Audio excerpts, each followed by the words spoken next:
I was standing just off the ballroom aisle with my tie already knotted, 30 minutes from marrying Delilah, when her best friend pulled me aside and told me everything. Cora had her hand on my sleeve, and her eyes were red, and there was a single forget-me, not trembling between her fingers like it might come apart in the heat. Past her shoulder, Delilah stood under the flowered arch in her white dress, laughing for the videographer, one hand on her hip. Perfect. Cora could barely breathe. "Before you walk out there," she whispered, and her voice broke on the words, "there's something you need to know. I'm sorry. God, I'm so sorry. My name is Nolan Hayes, and I was 34 years old that spring. I bind and restore books for a living, in a narrow brick shop in the Starland district of Savannah, Georgia, where the live oaks lean low over the lanes, and the whole city smells like warm stone and old rain and blooming things.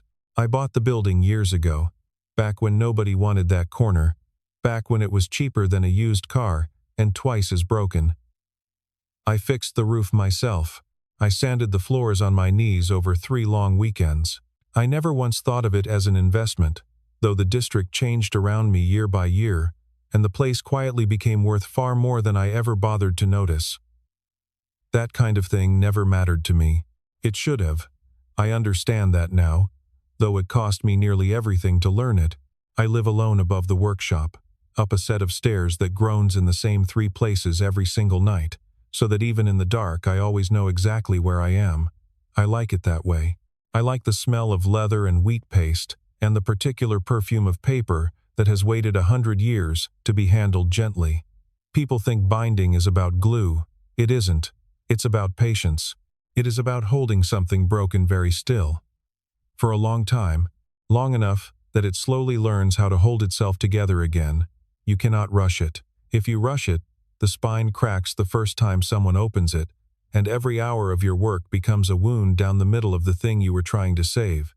I have ruined enough books in my younger years to believe that, with my whole heart. I was married once, before any of this. Her name was Dana, and she was 2 years younger than me, and we did not have children, and the marriage did not end in some great storm the way people always seem to imagine these things end. There was no screaming across the kitchen. There was no other person waiting in the wings. She simply stopped looking at me one ordinary Tuesday, and then kept not looking, day after day, until one gray morning I understood that she had left the room of our marriage a long time before she ever packed a single box and left the house. We divorced when I was 30.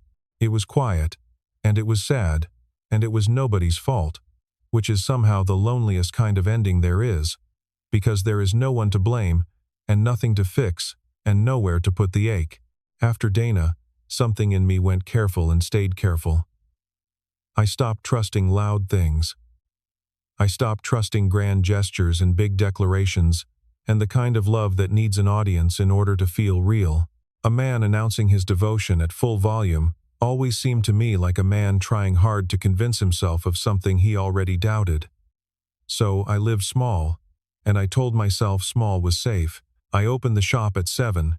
I drank my coffee on the back step while the light came up gold and slow through the dust in the front windows, and the old book press ticked and cooled behind me like a heartbeat winding down. I told myself that was enough of a life for a man like me. For a long while, honestly, I believed it. I want you to understand exactly who I was before that wedding day, because it is the only thing that explains how I nearly walked straight into the wrong life with my eyes wide open and my hands perfectly steady. I was a man who had trained himself to expect very little and to be quietly grateful for it. I was a man who had come to mistake a guarded heart for a wise one, and silence for safety. And there was a woman across the lane who understood me better than anyone I had ever met in my life, and I could not see her at all, because I had spent so many years teaching myself not to hope that I had somehow forgotten how to recognize the real thing when it was standing right there in front of me, patient and unglamorous, keeping the light on across a narrow strip of old cobblestone. 3 years before the wedding, Cora Bishop opened a flower shop directly across the lane from my bindery. Bishop and Bloom, the little painted sign said, in a soft blue that matched nothing else on the whole weathered block. I remember the morning she moved in, because she propped the door open with a galvanized bucket of eucalyptus, and the entire street smelled green and cool for a week afterward, like someone had cracked a window into a garden. She was younger than me by a handful of years, and she had this way of standing very still and listening that most people have long since traded away for the restless habit of simply waiting for their turn to talk. Cora listened like it cost her nothing and meant everything. I had never in my life been listened to like that. We became the kind of neighbors that a certain kind of small street quietly makes of two people over time. She started bringing me the stems that were too bent or too far open to sell, the ones already headed for the compost pile out back, and I started keeping them in a mason jar on the workbench until they dried and curled into something else. In return, I rebound a waterlogged gardening book her grandmother had left her, one that had swelled and buckled in a basement flood, its pages fused together into a single warped brick of paper.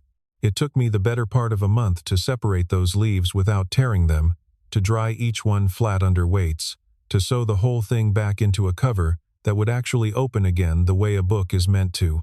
When I finally handed it back across the counter, she went so quiet that for one awful second I thought I had somehow done it wrong. She just held it against her chest with both hands, the way you hold something living. Then she looked up at me and said, "You keep everything everyone else throws away." I laughed and said, "Somebody has to." I did not hear what she was actually telling me. Standing right there in my own shop, I have turned that one small sentence over in my mind 1,000 times since. I did not hear it at all. Those were good mornings, and I did not know how good they were, precisely because I was inside them. And you never do. Cora would come across the lane with 2 coffees going warm in her hands and lean in my doorway, and we would talk about nothing that mattered and, underneath it, everything that did.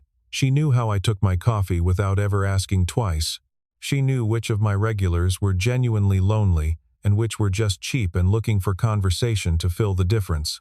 She noticed when I was tired before I had noticed it myself, and she would leave a single flower on the sill without a word about it. She never once, not one time, asked me to be more than I already was. Do you have any idea how rare that is, in a whole life? To be met at the exact size you actually are, with no one on earth pushing you to be louder or larger or more impressive than you were built to be? I did not know how rare it was. I honestly thought that was just the ordinary thing that good neighbors did for one another. Near the end of that first year, I lent her a book of poems, an old collection I had rebound for practice. Nothing valuable, nothing rare, just something worn and soft that I thought she might quietly like. When she returned it a week later, there was a flower pressed flat between page 40 and page 41. A forget-me-not, small and blue and impossibly perfect, the kind of blue you only ever get from a flower that truly means it. I thought it was a bookmark. I honestly, genuinely believed she had simply forgotten to take it out before she gave the book back. So I set the collection on the high shelf above my bench, with the flower still tucked inside it, and I did not think about it again for 3 entire years. I know now that it was not a bookmark, and it was not forgotten. It was a whole sentence she could not make herself say out loud. She had written it in the only language she trusted not to betray her, and she had placed it carefully into my hands, and I had shelved it like it was nothing at all, and gone back to my gluing. Then Delilah came to town, and every single thing I had failed to understand about my own life got a great deal more complicated. Delilah Pryor was Cora's friend from college, in for a long weekend that somehow kept extending itself. She was the kind of bright that fills up a room and dims everyone else standing in it without seeming to try. She did something in lifestyle and public relations, the sort of career that mostly meant she was always half looking at her phone and always fully aware of precisely how any given moment was going to photograph later. She met me the first time the way people meet a piece of furniture, with a glance and nothing more, and then something recalculated quietly behind her eyes, and she decided all at once to notice me on purpose. She pursued me with a confidence I had never once been on the receiving end of in my entire adult life. It was flattering. God help me. After Dana and all those careful small years, it was so flattering to be wanted that loudly and that publicly by someone that certain. And Cora stepped back. That is the part I cannot forgive myself for, even now, even from the far side of a happy ending. She stepped back so quietly and so completely that I mistook her retreat for approval, for a blessing. She introduced the two of us more warmly than she ever had to. She told me, more than once, that Delilah was wonderful and that I deserved a little brightness in my life. She stood in her own doorway across that narrow lane with 2 coffees going cold and forgotten in her hands, and she watched me fall for her college roommate, and she never said a single word about the flower drying on my shelf. I told myself the distance that slowly opened between Cora and me that year was only natural, only what happens when a lonely man finally starts dating, that old friendships thin out when a new romance thickens up. I told myself a great many convenient things that year. Every last one of them let me neatly off the hook. Not one of them was true.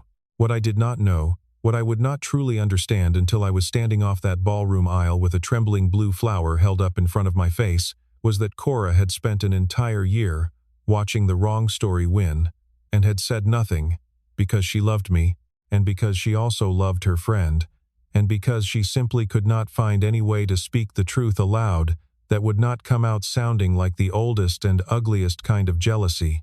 She kept her light on across the lane that whole long year. I just never once thought to look out my own front window and notice that it was still burning there for me. Delilah and I got engaged a full year before the wedding, and from the very moment the ring went on her finger, the whole thing stopped being about us and became a production with a budget. She had a color palette before we had a date on the calendar.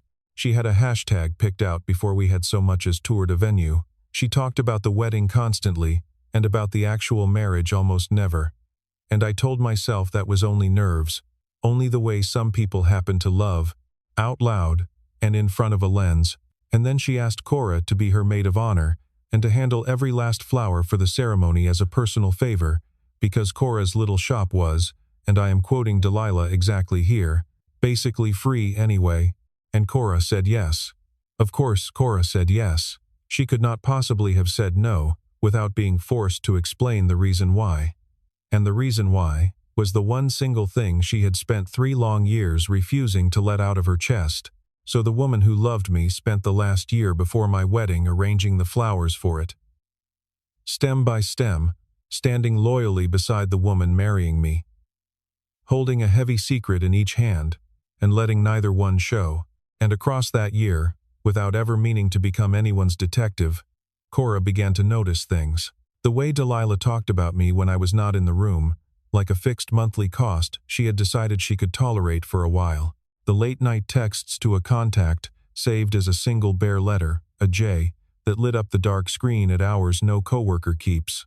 A comment, dropped once and forgotten by everyone but Cora, about how the deed to the old building would of course go into both their names the moment they married.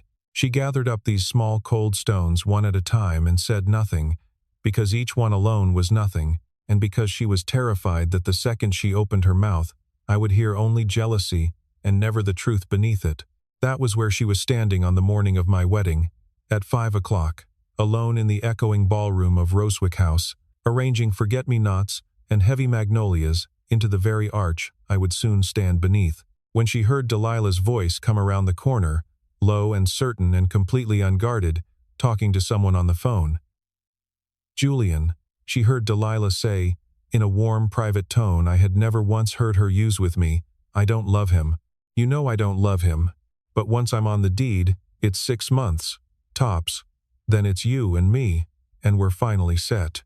Cora stood there among the flowers she had grown for a marriage that was, from the roots up, a lie, a magnolia in each hand, and something in her that had been bending for 3 years, finally, silently, broke. Delilah had done all the cold arithmetic I never bothered to do. She had learned, long before, what Cora once let slip in innocent pride back when the two of them were just old friends catching up, that the quiet bindery across the lane was worth far more than the man who ran it ever let anyone see, that the old building had appreciated into a real fortune, that a long restoration contract with the Harrow family archive had put lasting money within my reach. Delilah had heard every word and rearranged her whole life around it. I was stable. I was kind. I did not watch my accounts or guard my heart, which made me, in her calculating eyes, the softest place a woman like her could land. She was still in love with Julian the entire time, and the plan was simple and old as money itself. Marry the quiet man. Get your name on the deed. Wait a decent interval, then leave with half of everything, and with the man she had actually wanted all along. And here is the part that turned my stomach when Cora finally said it out loud. Delilah had kept Cora close on purpose. She had chosen her own rival to be her maid of honor with both eyes open, because Delilah, who never missed a thing that might one day be useful, had known for years that Cora carried quiet feelings for me. She had watched Cora step back and swallow all of it, and she had filed that fact away as insurance, held in reserve against the one bad day when the quiet friend might find her voice. If Cora ever spoke up, Delilah already had her answer loaded and ready. She would simply hold up the tender truth of Cora's own heart and turn it into a weapon. And that is precisely what she did. Because the moment Cora finished telling me, the two of us standing off the aisle with that small flower shaking between us, Delilah was already there. She had seen us step away together, and she crossed the room in her white dress, with the smile still fixed on but the eyes gone flat and cold, and she did not miss a beat. "Oh, Nolan," she said, soft enough that only the three of us could hear, sad enough to sound like real heartbreak. "She's been in love with you for years. Everybody knows it. She's jealous, and she's always been jealous, and now she's trying to blow up my wedding because she couldn't have you first. And the terrible thing, the thing that tilted the marble floor under me, was that a piece of it was true. Cora had been in love with me for years. She could not deny it, because she did not lie. And I watched her whole face crumple around a private truth she had never wanted anyone to say out loud, least of all shouted back at her as an accusation. She did not defend herself. She simply stood there, cracked open and burning, and to anyone watching she looked exactly like the jealous woman Delilah had just described. I stood there between two truths, and I could not tell which one was load-bearing and which would collapse if I leaned on it. One woman had handed me a broken flower and a story that ruined everything. The other had handed me a wedding, an arch, 150 smiling guests, and a tidy version of events that let me keep all of it. And I am ashamed to say that for one long, cowardly moment, the easy story was genuinely tempting, because it let me still marry someone that afternoon and go on believing my real life was about to begin. I looked at Cora, then at Delilah, and I did not know. I needed the truth to come from a place that had no reason left to lie to my face. And Delilah, in the end, handed it to me herself.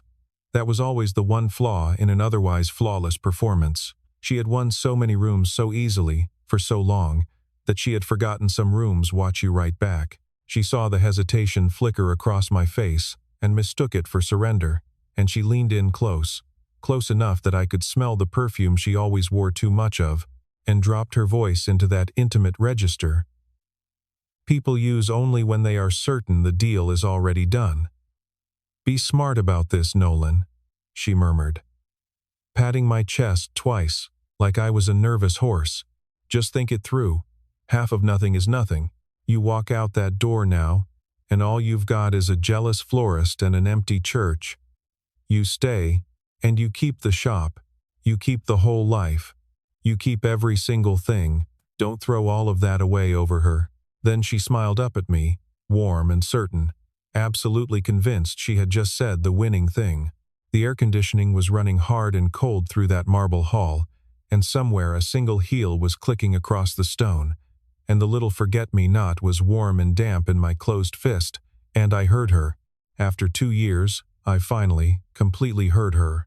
She had just told me, in her own words, that there was a shop to keep, and a life to keep, and a cold running calculation lying underneath every soft thing she had ever said to me. She thought she was closing the sale of her life. What she had actually done was confess. Cora had not needed to convince me of a single word.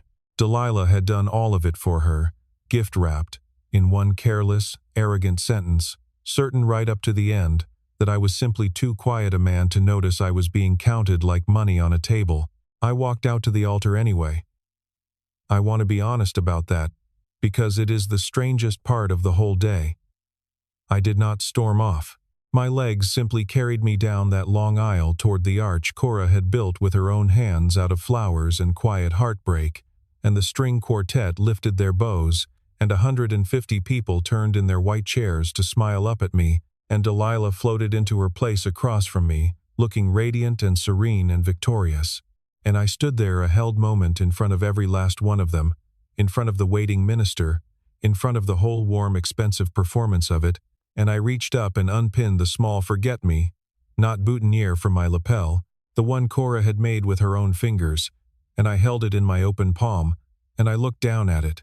Then I set it down, very gently, on the little table beside the unity candle, the way you set down something fragile you have decided not to break. And I said, quietly enough that only the front rows leaned in and the back rows never heard, "I'm sorry. I can't do this." Delilah's fixed smile did not move for one full second, and then it fractured down the middle. "Nolan," she breathed, and there was a warning in it now, the sound of a carefully built story losing its grip on the room. "I'm not going to marry a story that somebody else wrote about me," I told her, level and calm.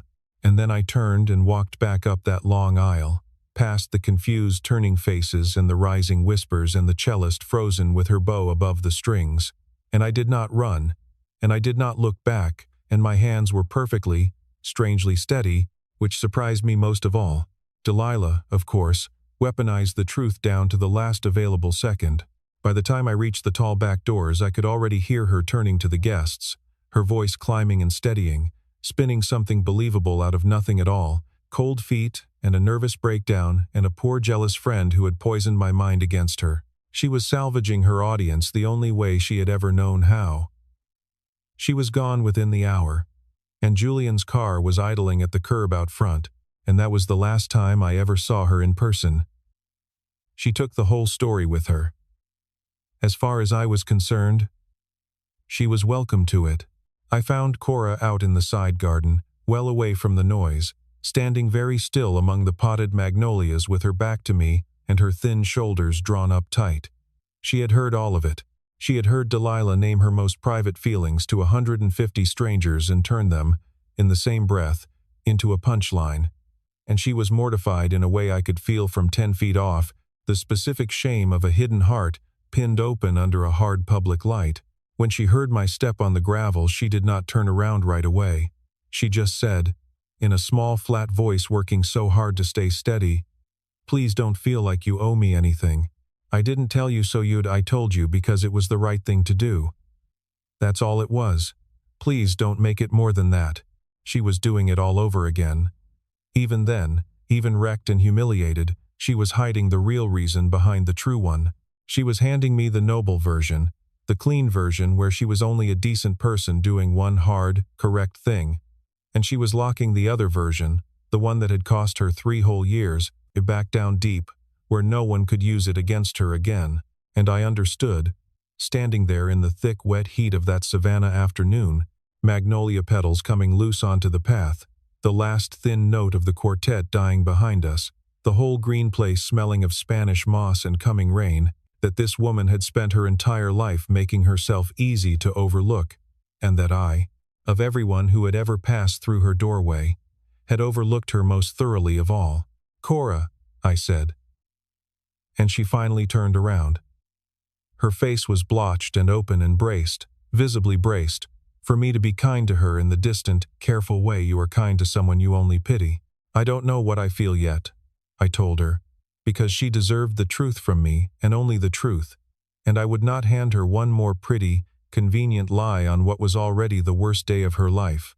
I got out of something less than an hour ago that I don't even understand yet myself, and I am not going to stand here and dump all of that confusion right onto you and try to call it a happy ending. That wouldn't be fair to you, not after everything." I watched her nod slowly, watched her begin to fold quietly back down into herself, and I stepped in close before she could disappear entirely. "But I am not going to pretend it's nothing, either, because it isn't nothing. Whatever this thing between us is, it has never once been nothing, and I refuse to insult you by acting like it is." She looked at me for a long, long moment, and something eased in her then, not quite hope, exactly, but at least the absence of certain despair. And on that particular afternoon, that had to be enough. It simply had to be. Some things you cannot bind back together in a single afternoon, no matter how badly you want to. Some things you have to hold very still, for a very long time, and simply wait for. So I did not chase her. That is the part almost everyone finds hardest to believe when I tell this story, because we are all taught from birth that real love, if it is truly real, comes running the instant it is free. But I had just walked out of a thing built entirely on grand romantic momentum, on someone rushing me toward an altar before I could think, and I did not trust momentum anymore. And more than that, I did not trust myself just yet. I was raw and shaking with relief, and flooded with gratitude. And gratitude can dress itself up very convincingly as love. And Cora deserved more than to be the soft, convenient place a jilted man fell on the rebound. If I ran to her that very week, some quiet part of her would always wonder whether I had only wanted her because she was near, and kind, and had once saved me. I refused to hand her a love she would spend years doubting. So instead we did the only thing two people who run two little shops across one narrow lane can do. We simply went back to work. The wedding gifts got quietly boxed up and returned. The neighborhood gossip burned hot for a while, and then, the way Savannah gossip always does, it wandered off to feast on somebody else. And every single morning I opened my doors at 7, and every morning her lights came on across the lane, warm and yellow in the blue dawn, and slowly, carefully, the two of us found our way back to one another one ordinary sentence at a time. She brought me the bent stems again, like she used to. I fixed a torn dust jacket for her, and then a cracked spine, and then a whole waterlogged box of her grandmother's ruined seed catalogs. We chose to be friends first, on purpose. The patient way you lay a foundation, and let it fully cure before you trust it with any weight. It was April when I walked away from that altar. By the time the crepe myrtles went red and heavy all down the lane in October, 6 full months of those quiet, ordinary mornings had done what 6 frantic weeks of grand gestures never could. I knew her coffee order, and the sound of her key in her own front lock, and the particular kind of tired she got on Sundays. I knew she hummed low under her breath when she was truly happy, and went completely silent when she was hurt, and I had learned, finally, to watch for the silence. Loud love asks you, always, to perform for it. Quiet love just waits across a narrow lane, keeping its one light on, asking for nothing, only hoping that someday you might glance up from your work and actually see it burning. I had spent my whole guarded life suspicious of the loud kind. It took me 34 years to understand I had been starving for the quiet kind the entire time. And then, on one gold October evening, with the last light coming low through the front windows, the exact color of poured honey, and the whole shop smelling of leather and fresh wheat paste, I reached up and took down that old book of poems from the high shelf above my bench.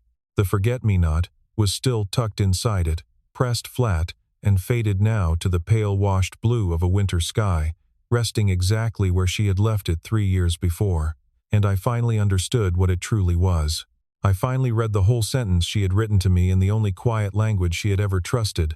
So I sat down at my workbench, and I rebound that little book properly, with all the care I had in me, the way I would treat something precious, and between page 40 and page 41, I pressed a single fresh forget-me-not of my own, one I had grown all summer, in a clay pot on the back step without ever telling her why. I carried it across the lane at closing time, before I could talk myself out of it. She was sweeping the floor of her shop, and she looked up when the bell rang, and I set the book down gently on her counter and slid it across the worn wood toward her. "Page 40, I said. My voice was not quite steady, and for the first time in my careful life, I simply let it not be. "You left something in there once, a long time ago now. I was far too slow to understand what it was, and I'm so sorry it took me this long to catch up to you." She opened the book with 2 hands gone suddenly, deliberately careful. And she found the old pressed flower waiting there. And then, right beside it, she found the new one, and she looked up at me with 3 whole years finally rising all at once into her wide eyes. "I'm giving it back to you," I told her, "and I'm adding one of my own. If you'll let me, if you'll have me." Delilah did try, one final time, from a safe distance, to weaponize the truth against us. A few weeks later there was a post online. A long and carefully poisonous thing dressed up as a tearful cautionary tale, all about the jealous scheming friend who had plotted for years to steal another woman's groom, the quiet manipulator who had ruined a beautiful wedding out of spite. But it landed, this time, on completely empty ground. Every person whose opinion actually mattered to either of us had already watched the real story unfold across a narrow lane, in the plain, honest light of 100 ordinary mornings, and so not one of them believed a single word of it. Some truths are simply built too well and set too deep to ever be knocked down by a lie, even a clever lie made carefully out of one real feeling. Cora read the whole thing once, then calmly set down her phone, then reached across the workbench and took my hand, and together we let it all go. It could not touch us. We had already built something far too solid for that. We took our time with all of it. We were not children anymore, and we had both been badly burned by rushing, and there turned out to be a particular deep joy in being slow on purpose, in letting a good thing prove itself out season by patient season. By the following spring, when the forget-me-nots came pushing up blue and stubborn all along the lane between our two front doors, it was simple, and it was true, and it was entirely ours, and there was not a single camera anywhere near any of it. Nobody performed one thing for anybody. We just kept showing up for each other, morning after ordinary morning, until showing up became the whole shape of my days. And I understood, at last, that this was exactly what I had been quietly waiting for the entire time. I almost married a woman who performed love flawlessly for an audience, while the real thing stood faithfully across a narrow lane for 3 whole years, kept its one light on, and asked me for nothing at all. What saved me was not some grand dramatic rescue.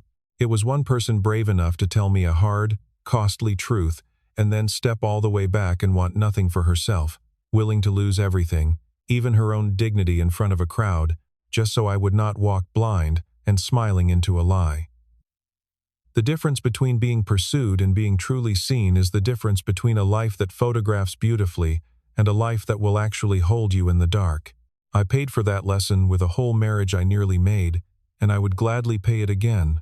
She handed me the truth and she asked me for nothing at all. That is how I finally, at long last, learned the whole difference between being chosen and being used. The forget-me-not was never once a bookmark. It was her, all along, waiting so patiently to be seen. So let me ask you this, and I truly mean it. Would you have believed the friend who pulled you aside at the very worst moment of your life, or the person you were, in 30 minutes, about to marry? And have you ever, even once, missed a quiet kind of love, someone standing patiently across your own narrow lane keeping their light on for you, simply because a much louder kind happened to be standing right in front of your face, shouting? If this story moved you at all tonight, then do me one small favor.